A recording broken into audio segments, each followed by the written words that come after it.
The airport buzzed with the usual chaos, hustling passengers, the hum of announcements echoing through the terminals, and the rhythmic rolling of luggage wheels against tiled floors. In the middle of the frenzy, a man in a tailored suit stood out like a beacon.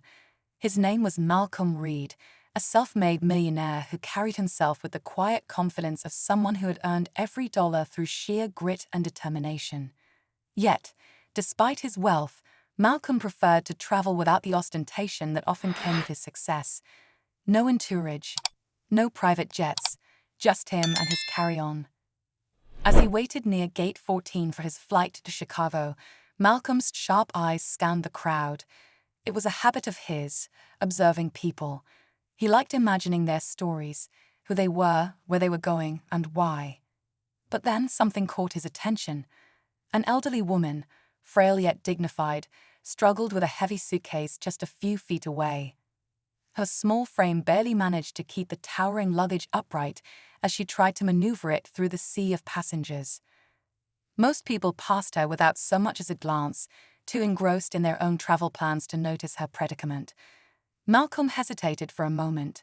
Helping strangers wasn't something he usually did, not because he didn't care, but because life had taught him that even good deeds could backfire. Still, something about the woman tugged at his conscience. Maybe it was the way her trembling hands gripped the handle of the suitcase, or the faint look of frustration mixed with exhaustion on her face. "Excuse me, ma'am," Malcolm said, stepping forward. His deep, steady voice was calm yet commanding. "Do you need a hand with that?" The woman looked up, startled. Her eyes were a piercing blue, framed by a face lined with age and experience.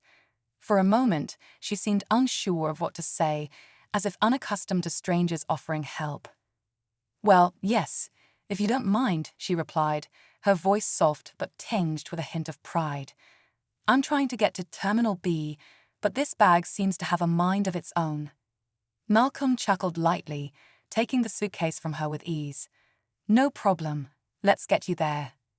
As they walked together, Malcolm couldn't help but notice the way the woman carried herself. Despite her frailty, there was an undeniable grace about her, a quiet strength that hinted at a life filled with stories. She thanked him repeatedly as they weaved through the busy terminal, her gratitude genuine yet understated. "You traveling alone?" Malcolm asked casually, more out of curiosity than anything else. "Yes," she replied with a small smile. "I've always been a bit of a lone wolf, you could say. But today, I suppose I could use a little help." There was a warmth in her tone that Malcolm found disarming. They reached Terminal B sooner than expected, and he helped her place the suitcase on a bench while she caught her breath. She looked up at him, studying his face with an intensity that made him feel slightly self-conscious. "You've been very kind," she said after a pause. "Most people wouldn't have bothered." Malcolm shrugged. "Just doing what I'd hope someone else would do for my mom if she were in the same situation." The woman's smile deepened, but there was something unreadable in her expression now, a glimmer of intrigue, perhaps. She opened her mouth as if to say something, then closed it again, seemingly lost in thought. "I'm sorry," Malcolm said, sensing her hesitation. "Did I say something wrong?" "Oh no," she said quickly, shaking her head. "You just remind me of someone I used to know, that's all. It's uncanny." Before he could press further, an announcement blared overhead, signaling the boarding of her flight. She stood up, reaching for her suitcase, but Malcolm stopped her. "Let me help you get it to the gate," he offered, and she didn't refuse. As they reached the boarding area, the woman turned to him, her expression unreadable but intense. "You've done more for me than you realize," she said quietly. "I hope one day I can return the favor." Malcolm smiled, brushing off her words. "Just pay it forward, ma'am. That's all I ask." But just as she was about to hand her boarding pass to the attendant, she hesitated. Turning back to Malcolm, she leaned in closer and said something in a low voice that made him freeze on the spot. Her words were simple, yet they carried a weight that seemed almost impossible. When she walked away and disappeared into the jet bridge, Malcolm remained rooted to the floor, his mind racing. Who was she? And how on earth did she know that? Malcolm stood there for what felt like an eternity, his mind replaying the old woman's final words over and over again. They didn't make sense, not in the context of their brief interaction. How could she possibly know about that? He shook his head, as if trying to clear the fog clouding his thoughts. Around him, the bustling airport carried on as usual. Announcements echoed, travelers hurried past, and the scent of coffee and fast food lingered in the air. But Malcolm was frozen, disconnected from it all.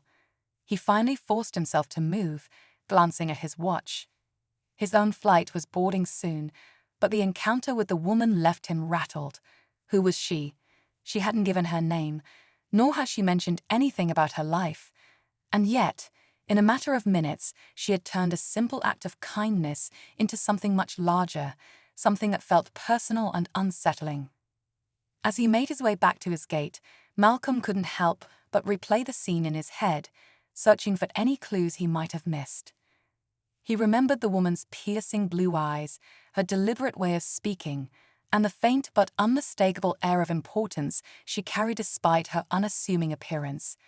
She had said he reminded her of someone. Could that have been the connection? But that still didn't explain how she knew what she did. Malcolm had always been careful about his private life. Despite his wealth and success, he wasn't one to flaunt his achievements or share personal details with strangers. Growing up in a rough neighborhood had taught him the value of discretion, and even now, with his name occasionally appearing in business magazines and news articles, he made a conscious effort to stay grounded. He avoided the spotlight whenever he could and kept his circle of trust small. By the time he boarded his flight, Malcolm had convinced himself that the encounter, while strange, was probably nothing more than an odd coincidence. The woman was just a traveler, someone who perhaps recognized him from a news story or overheard something about him in the terminal. It didn't mean anything. Still, as the plane took off, he found himself staring out the window, unable to shake the feeling that there was more to the interaction than he understood. The flight to Chicago was uneventful, but Malcolm's thoughts were anything but. Memories from his past began to surface, unbidden. He thought of his mother, a single parent who had worked tirelessly to provide for him and his younger sister. He thought of the nights she spent sewing clothes in their tiny apartment, her hands rough and calloused, but her spirit unbreakable.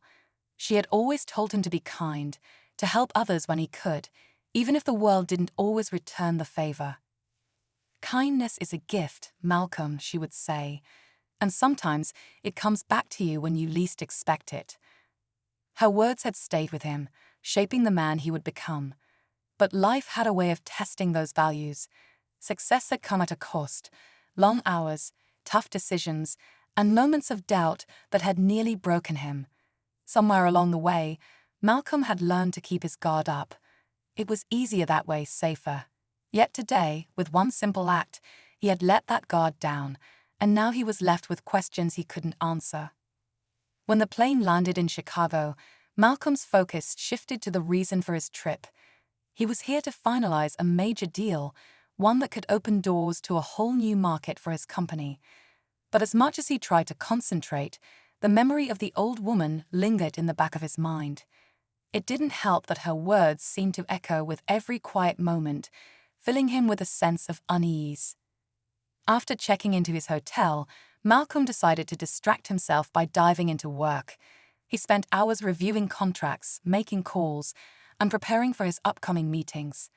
Yet, even as he buried himself in spreadsheets and business proposals, he couldn't fully escape the feeling that he was missing something important. It was as if the woman had planted a seed of curiosity in his mind, one that refused to be ignored.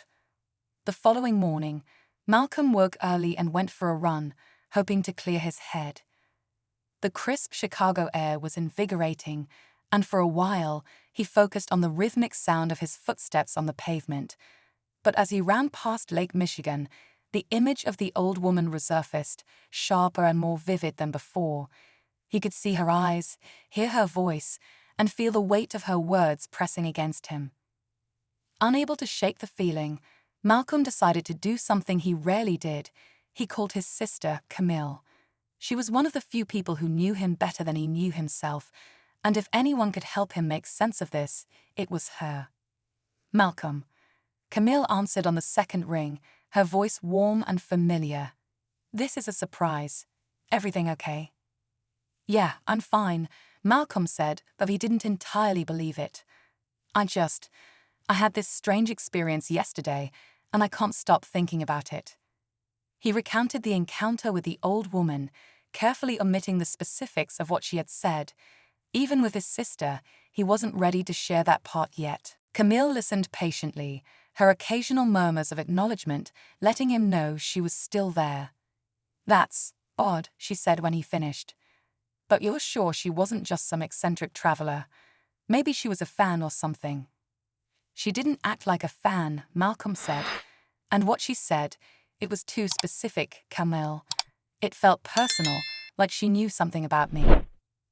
Maybe she did, Camille said thoughtfully. People have their ways of learning things, especially about someone like you. Your face has been in a few magazines, you know. Yeah, but this wasn't about my business or anything like that, Malcolm said, his voice tinged with frustration. It was deeper, more private. There was a pause on the other end of the line before Camille spoke again. Do you think it could be connected to Mom? Maybe something from her past? The suggestion caught Malcolm off guard. He hadn't considered that angle, but now that Camille mentioned it, it seemed plausible. Their mother had been a fiercely private woman, but there were things about her life before they were born that she rarely talked about. Could the old woman have been someone from her past? I don't know, Malcolm admitted, but I can't shake the feeling that this isn't over. Then maybe you shouldn't ignore it, Camille said gently. If it's bothering you this much, there's probably a reason. Trust your gut, Malcolm. It's never steered you wrong before. Her words stayed with him long after the call ended.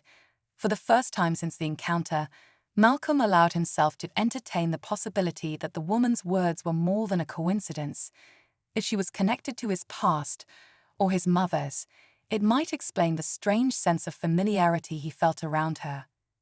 But even as the pieces began to form a vague picture in his mind, Malcolm knew he was still missing something crucial. Who was she? And what exactly was she trying to tell him? The answers seemed just out of reach, tantalizingly close yet frustratingly elusive. As the day wore on, Malcolm couldn't shake the feeling that his life was on the brink of something significant. The old woman had left him with more questions than answers, but she had also ignited a spark of curiosity he couldn't ignore. For the first time in years, Malcolm felt as though he was standing at the edge of a mystery, one that could change everything he thought he knew about himself and his family. And for better or worse, he was determined to find out the truth. Malcolm spent the rest of the day in a haze, his usual focus scattered by the persistent tub of questions he couldn't answer. The deal he had come to Chicago for demanded his full attention, but even in the middle of high-stakes negotiations, his mind wandered back to the old woman. By the time the meetings wrapped up in the evening, he felt exhausted, not from the business discussions, but from the internal battle he had been waging with himself all day. Back at his hotel, he found himself scrolling aimlessly through his phone, trying to distract himself. Then, on impulse, he searched the airport's website. Maybe there was a way to figure out who the woman was, her flight, her destination, anything. It felt like a long shot, but Malcolm had built his career on persistence. He wasn't the type to let things go once they got under his skin. The website listed flights from the terminal she had been heading toward, but there were dozens of possibilities. He thought about calling the airline directly but hesitated. What would he even say? That he helped an old woman with her bag and now needed to know her life story. It sounded absurd, even to him. Still, the idea of leaving the mystery unsolved gnawed at him. He jotted down a few details about the time and gate number she had mentioned and decided to revisit the idea later. As he stared at the hastily written notes, a memory stirred, unbidden. It was an old photograph he hadn't thought about in years, one of his mother, taken long before Malcolm or Camille were born. In it, she was standing in front of a small house, her hair pinned neatly back, wearing a simple but elegant dress. She was smiling, but there was something in her eyes, a mixture of hope and hesitation, as though she were carrying the weight of a secret. Malcolm had come across the photo as a teenager while rummaging through an old box in the attic. When he'd asked his mother about it, she'd quickly taken it from him, saying it was from another life. She hadn't elaborated, and Malcolm, young and preoccupied with his own concerns, hadn't pressed her. But now, sitting alone in his hotel room, he couldn't help but wonder if that photo held any connection to the woman at the airport. Had his mother's other life somehow resurfaced? The thought refused to let him rest. He called Camille again, this time with a more specific purpose. When she picked up, he got straight to the point. "Do you still have that old box of Mum's stuff? The one from the attic?" Camille sounded surprised by the question. "I think so. Why?" "Do me a favor and check for me," Malcolm said, pacing the room. "There's a photo in there, Mom in front of a house. I need to see it." "Malcolm, what's going on?" Camille asked, her tone cautious. "You're acting strange." "I know," he admitted, pinching the bridge of his nose. "It's just, I can't explain it, Camille. I have this feeling. This gut feeling that something's connected, but I don't know what. That photo might help." Camille sighed but didn't argue. "All right, I'll look for it tomorrow, but you owe me an explanation when I find it." Malcolm found her and hung up, feeling a flicker of hope for the first time all day. If Camille could find the photo, it might give him a starting point, a thread to pull at until the bigger picture came into focus. That night, sleep didn't come easily. Malcolm lay in bed, staring at the ceiling, his mind running through 1,000 scenarios. What if the old woman wasn't just a stranger? What if she knew something about his family, something his mother had kept hidden? The idea both intrigued and unsettled him. His mother had always been a fortress of strength and reliability, but she was human after all. Could there have been a part of her life that she'd never shared with her children? The next morning, Camille called earlier than expected. Her voice crackled with excitement. "I found it," she said. "The photo you were talking about." Malcolm sat up in bed, his heart pounding. "What does it look like? Is it the same one I'm thinking of?" "Exactly the same," Camille said. "Mom in front of the house, wearing that dress. But there's something I never noticed before." "What is it?" "There's a name written on the back," Camille said. "It's faint, like someone erased it, but you can still see it if you tilt it in the light." "What does it say?" Malcolm's voice was tight with anticipation. "It says, Margaret." The word hit Malcolm like a bolt of lightning. He hadn't thought about it before, but now that Camille had said it, he remembered the old woman introducing herself at the airport. Her name had been Margaret. Was it a coincidence, or was there a deeper connection? "Malcolm," Camille said, her voice cutting through his thoughts. "Does that mean something to you?" "Yes," he said quietly. "I think it does." Camille waited for him to elaborate, but Malcolm wasn't ready to share the full story yet. Instead, he asked her to send him a photo of the picture, front and back. When it came through a few minutes later, he stared at it for a long time. The handwriting on the back was delicate, almost hesitant, as though the writer hadn't wanted it to be permanent. He couldn't shake the feeling that Margaret's sudden appearance wasn't random. Later that day, Malcolm decided to do something he hadn't done in years. He visited his mother's grave. It was a sunny afternoon, but the air was crisp, carrying the faint smell of autumn leaves. He stood in front of the headstone, reading her name etched in smooth granite, Lillian Reed, beloved mother, friend, and inspiration. "I wish you could tell me what's going on," Malcolm said softly. "You always had a way of making sense of things."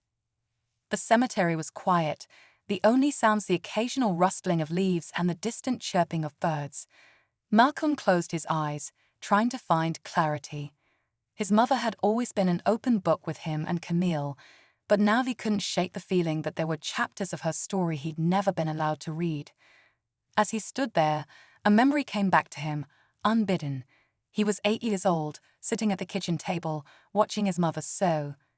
He had asked her once why she didn't have more photos of her family, why there were so few pictures of her life before him and Camille.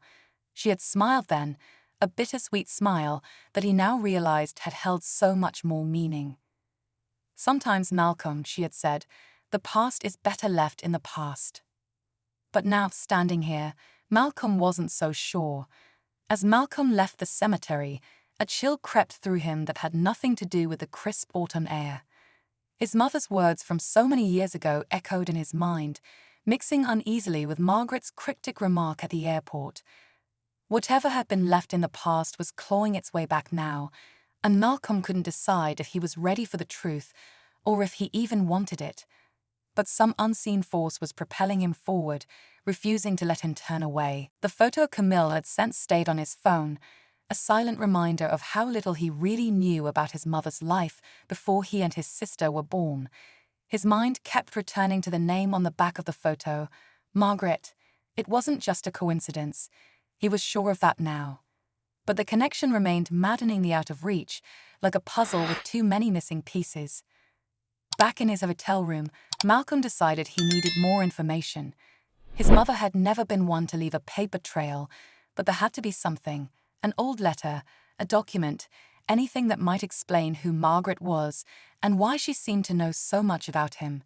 He called Camille again, this time with more urgency in his voice. "Camille, I need you to check through Mom's things one more time," he said.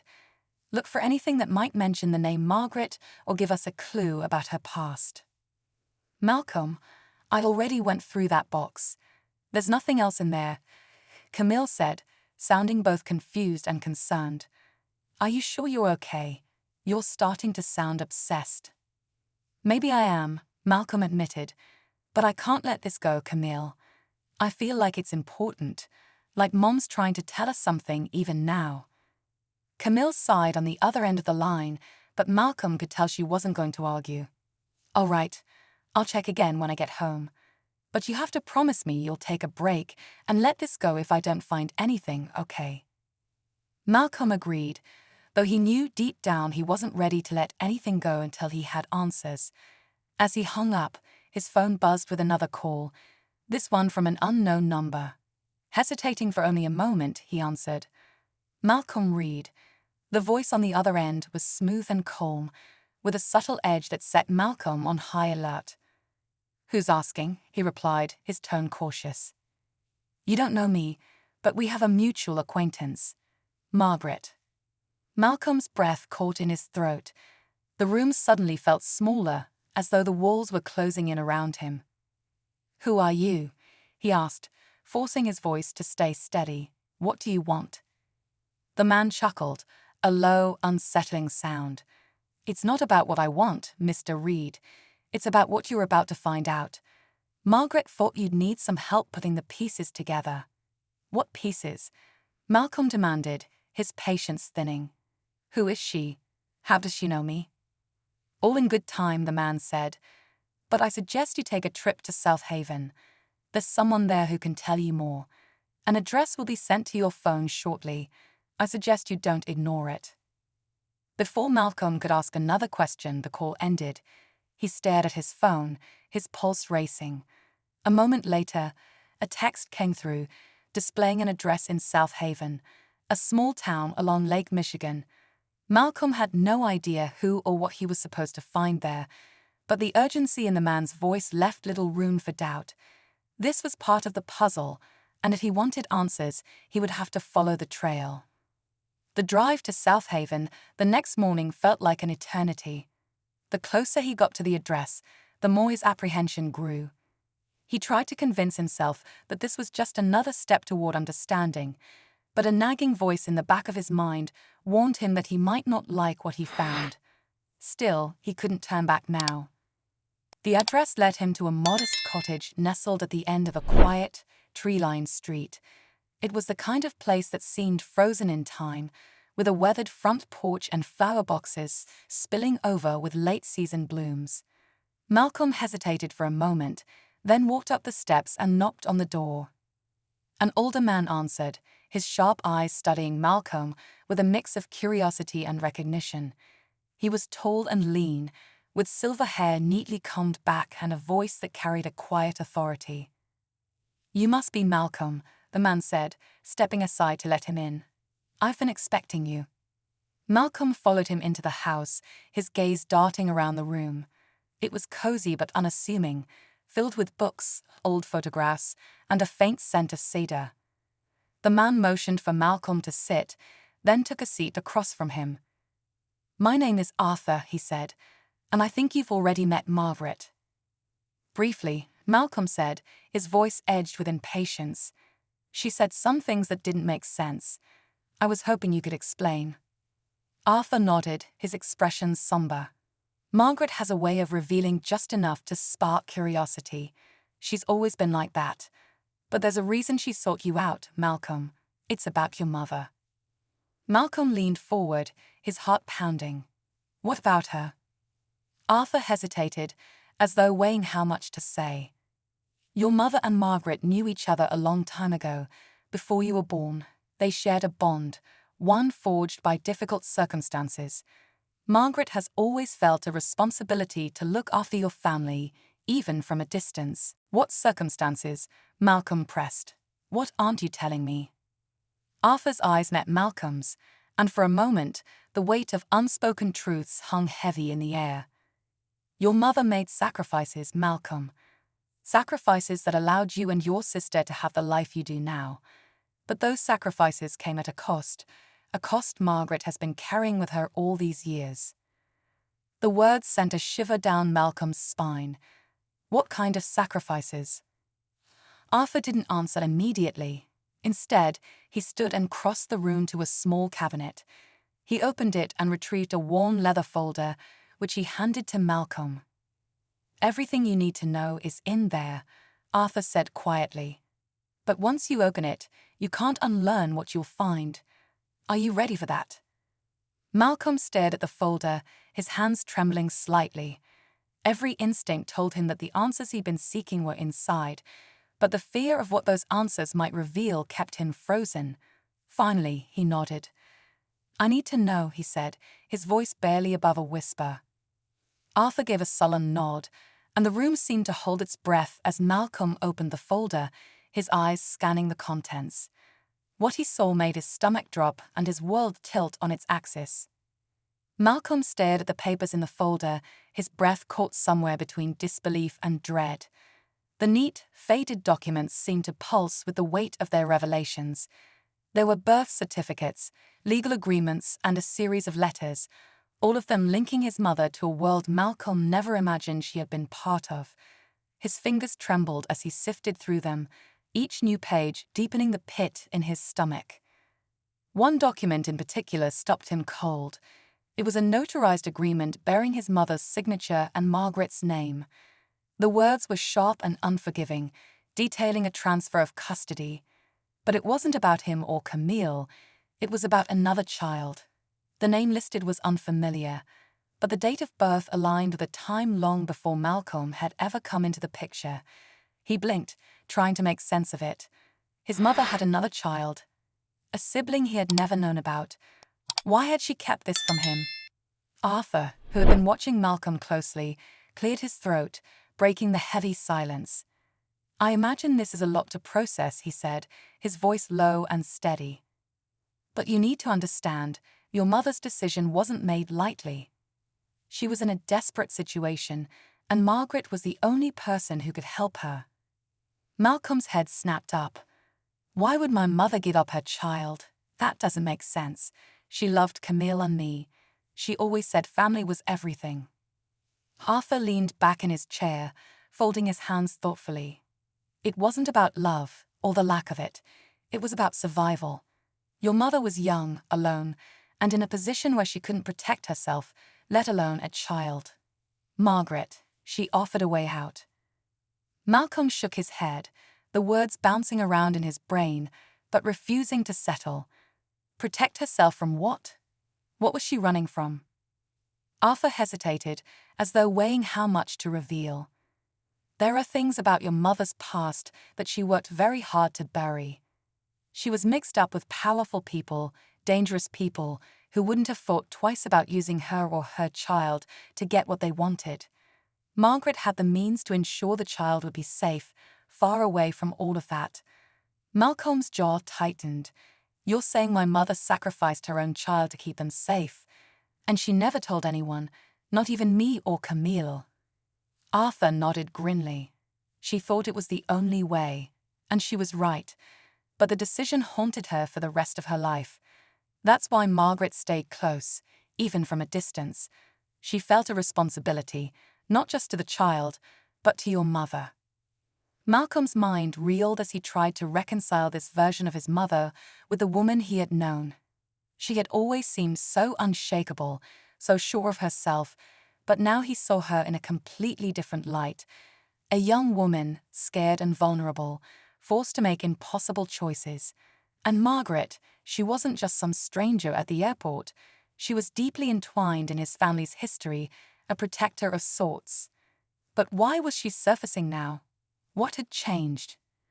Before Malcolm could ask, his phone buzzed on the table. The sound made him jump, and he fumbled to grab it. The number was unknown again. His heart thudded as he answered. "Hello." The voice on the other end was quiet but urgent. "Malcolm, it's Margaret. I need you to listen carefully." He stood abruptly, his chair scraping against the floor. "Margaret, what the hell is going on?" "Arthur just gave me a folder full of things I can barely wrap my head around." "I know," she said, her tone steady but laced with tension. "And there's more you need to know. You're not the only one who's been looking into your mother's past. There are people, dangerous people, who've started asking questions. They've been watching you, Malcolm. That's why I came to you at the airport. You need to be careful." The words sent a cold shiver down Malcolm's spine. "Watching me? Why? What do they want?" "They want what they've always wanted," Margaret said. "Control. Power. Your mother was part of something much bigger than you realize, and now that she's gone, they think the loose ends are tied up. But you're a complication they didn't anticipate." Malcolm's mind raced, 1,000 questions bubbling to the surface. "What do you mean, something bigger? What was my mother involved in?" "Your mother wasn't just running from dangerous people," Margaret said, her voice dropping to a near whisper. "She was running from a legacy, a family legacy that she tried to shield you from.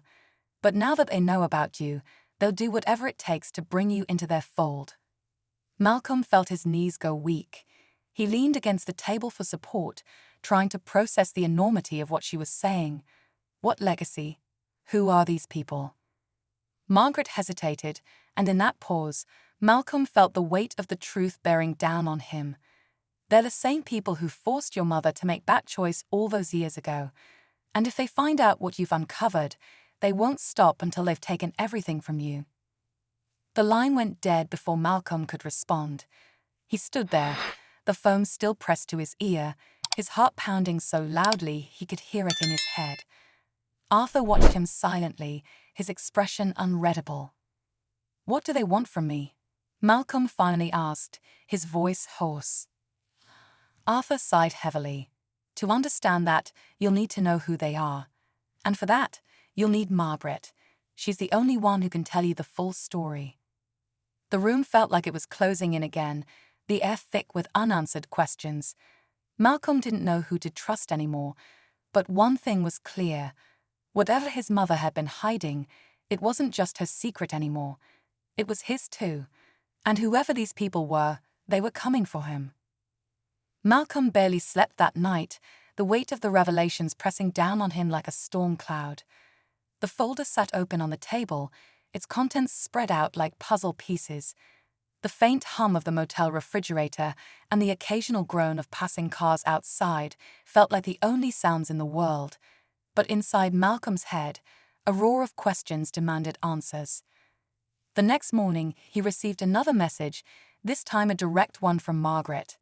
It was a location, an abandoned estate just outside South Haven. She had written only 3 words beneath it, *come alone. Urgent *. Malcolm didn't hesitate. He packed the folder, left Arthur's house without a word, and drove to the address. The estate was massive, with a crumbling gate that creaked as he pushed it open. Vines had overtaken the structure, and broken windows gave the place a hollow, lifeless stare. Yet there was a sense of something stirring, like the house itself held secrets waiting to be unearthed. As Malcolm stepped inside, the air grew colder. Dust hung thick in the dim light filtering through broken shutters. "Margaret?" he called, his voice echoing eerily through the empty halls. There was no response, just the faint creak of wood settling beneath his feet. He gripped the folder tightly, his pulse quickening. Then, from somewhere deep within the house, he heard her voice. "In here, Malcolm." He followed the sound into what had once been a grand library. Margaret stood by a massive fireplace, her silhouette framed by the faint glow of embers that seemed too alive for a house so abandoned. She looked smaller than he remembered, her age catching up with her in the flickering light. But her eyes held the same sharp intensity, a look that told him she had no time for pleasantries. "You've come far," she said, motioning for him to sit in one of the dusty armchairs. "And I'm sure you have questions. But before you say anything, there's something you need to see." Margaret reached into her coat and pulled out an envelope. She handed it to Malcolm with trembling hands, her expression unreadable. He opened it cautiously, revealing a single photograph. It was old, black and white, and slightly faded, but the image was clear. His mother stood in the center, looking younger and more radiant than he had ever seen her. Beside her was a man Malcolm didn't recognize, tall, well-dressed, and with an unmistakable air of power. Between them stood a child, no older than 4 or 5. The child's face was heartbreakingly familiar. "Is this?" Malcolm's voice faltered as he stared at the photo. He didn't need to ask. The resemblance was too strong to deny. Margaret nodded sullenly. "That's you, Malcolm. And the man standing next to your mother, that's your father." Malcolm's chest tightened. His father. The man his mother had never spoken of, the man he had stopped asking about years ago. And yet here he was, staring back at Malcolm with an intensity that felt almost alive. "Why did she keep this from me?" he asked, his voice breaking. "Because she was trying to protect you," Margaret said, her tone heavy with regret. "Your father wasn't just any man, Malcolm. He was one of the most powerful figures in an organization your mother spent her life trying to escape. She knew that if they found out about you, they'd use you to control her. So she ran. She erased every trace of herself from their world and built a new life for you and Camille." Malcolm's mind reeled. "And this organization, they're the ones who are after me now." Margaret nodded. "They've been watching for years, waiting for a slip. When your mother passed, they saw an opening. They think you might hold the key to something they've been searching for, something your father left behind." Before Malcolm could respond, a loud creak echoed from somewhere in the house. He and Margaret froze, their eyes locking in mutual alarm. Footsteps, slow, deliberate, and growing louder. Someone else was here. "Stay quiet," Margaret whispered, pulling a small handgun from her coat. She motioned for Malcolm to stay behind her as she moved toward the door. But before they could react, the door burst open, and a group of men stormed in, their faces masked and their weapons drawn. "Hands up." One of them barked, his voice sharp and commanding. Margaret raised her hands slowly, but Malcolm could see the defiance in her eyes. "You're making a mistake," she said calmly. "This isn't what you think." The man laughed darkly. "We'll be the judge of that. Mr. Reed, you're coming with us." Malcolm's heart raced as 2 men advanced toward him. But before they could reach him, Margaret acted. With a swift motion, she knocked over a lamp, plunging the room into near darkness. Chaos erupted as she fired her weapon, the sharp cracks reverberating through the house. Malcolm ducked behind a bookshelf, his breath coming in shallow gasps. "Run," Margaret shouted, her voice cutting through the noise. "Get out of here, Malcolm." But Malcolm couldn't move. He watched in horror as Margaret held her ground, taking out 2 of the intruders before one of them managed to grab her. She struggled fiercely, but the man overpowered her, slamming her against the wall. The remaining men turned their attention to Malcolm, their intentions chillingly clear. "Enough of this." One of them growled, "We need him alive." Before they could reach him, Margaret shouted something that froze them all in their tracks. "You want him alive because he's his father's son, don't you? But what if I told you he's not? The room went silent. Even Malcolm felt the air shift, the weight of her words settling over them like a heavy fog. What are you talking about? One of the men demanded. Margaret laughed bitterly, blood trickling from the corner of her mouth. Your precious hair isn't what you think he is. Your entire plan, your legacy, is built on a lie. Bolted for the door, he didn't look back, even as Margaret's voice rang out one last time. Run, Malcolm. Don't stop. Outside, the night air hit him like a slap. He stumbled to his car, his mind racing with questions he didn't have time to answer. As he drove away, the estate shrinking in his rearview mirror, one thought consumed him: Margaret's final words. What did she mean by built on a lie? And if it wasn't his father's legacy they were after, then what did they really want from him? Malcolm drove aimlessly through the night, his hands gripping the wheel tightly as his mind replayed Margaret's final words. Her cryptic warning lingered, weaving itself into every unanswered question he had. The memory of her defiance, her willingness to sacrifice herself to protect him, was a heavy weight in his chest. The men's confusion when she claimed he wasn't who they thought he was, that his connection to his father's legacy wasn't what it seemed, left him spiraling. He had to know the truth. Hours later, he pulled into a quiet roadside diner, the kind of place that promised anonymity and strong coffee. He parked at the edge of the lot, his car blending into the shadows, and sat there for a moment, the folder from Arthur resting on the passenger seat. He opened it again, this time determined to piece everything together. Somewhere in the web of documents, letters, and photographs, the answers had to exist. One of the letters caught his eye, a faded note in his mother's handwriting. It wasn't addressed to anyone, but the tone was raw and confessional, as if she'd written it for herself. She spoke of a choice she had made long ago, a choice she regretted but knew was necessary. She mentioned his father only briefly, describing him as a man consumed by ambition, someone she had once loved, but who had become a stranger to her. Then came a sentence that made Malcolm's heart stop. Asterisk, what they don't know won't hurt them, and what they think they know will protect him. Asterisk. The weight of her words sank in slowly. His mother had lied, not just to him, but to the very people who had hunted her down. She had let them believe he was part of his father's legacy because the lie was safer than the truth. But if he wasn't connected to his father's world, then what did they want from him? What was so important that Margaret had risked her life to keep him out of their hands? The answer came in the form of another document, a sealed envelope at the bottom of the folder.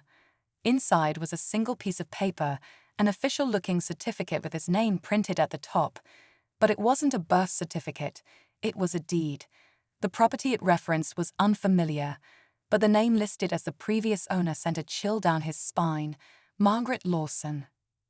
Malcolm stared at the document, the pieces beginning to fall into place. Margaret hadn't just been a family friend, she had been his mother's ally, someone who had helped orchestrate a plan to keep him safe. And the property, whatever it was, had been passed to him for a reason. He didn't know what he'd find there, but he had no choice. He had to go. The address led him to a remote stretch of land on the outskirts of a small town.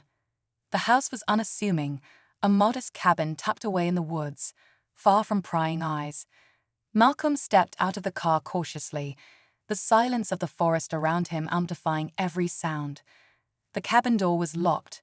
The key had been taped to the back of the deed, a detail that made him feel both reassured and uneasy. As he turned the key in the lock and pushed the door open, the air inside was cool and still, untouched by time. The cabin was sparsely furnished, but everything was meticulously arranged, as if waiting for him. On the dining table was a single box, its contents covered by a handwritten note. The message was brief. Asterisk for Malcolm. This is the truth. Asterisk. His hands trembled as he opened the box. Inside were photographs, more letters, and a leather-bound journal. The photos were of his mother, younger and happier, standing with Margaret and a man who wasn't his father.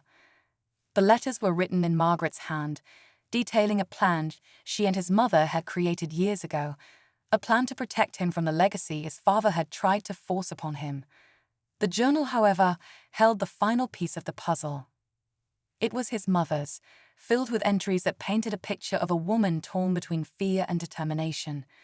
She described meeting his father, falling in love with him, and discovering too late the depth of his ties to the dangerous organization that had controlled him. When she became pregnant, she knew she had to escape. Margaret, who had once been part of that world but had since broken free, was her lifeline.